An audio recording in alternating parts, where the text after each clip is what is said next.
क्या आपके पास पुराना डेस्कटॉप है, उसमें मल्टीपल इस तरीके से डिस्प्ले आप लगाना चाहते हैं? जैसे यहाँ पे आप देख सकते हैं 4 डिस्प्ले लगे हैं। इस तरीके को आपको मल्टीपल डिस्प्ले लगाना है, लेकिन आपके पास डिस्प्ले पोर्ट नहीं है उसमें, तो उसमें जनरली 4 पोर्ट का ग्राफिक कार्ड लगता है, जो हमारे पास अभी ऑफर में आ चुका है।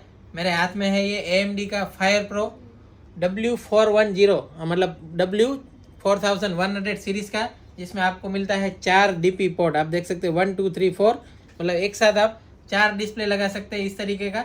और ये ऑफर में हम लेके आए हैं। कितने का है?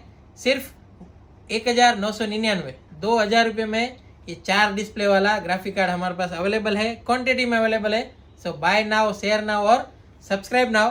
रिमेंबर, हमारा जो ऑफिशियल नंबर है उसी से आपको कम्युनिकेशन करना है या कोई भी ट्रांजेक्शन करना है उसी के थ्रू करें, ताकि आपके साथ कोई फ्रॉड ना हो। क्योंकि आजकल हमारे नाम पे काफ़ी सारे लोग कॉल करते हैं, उनसे भरोसा करने का नहीं।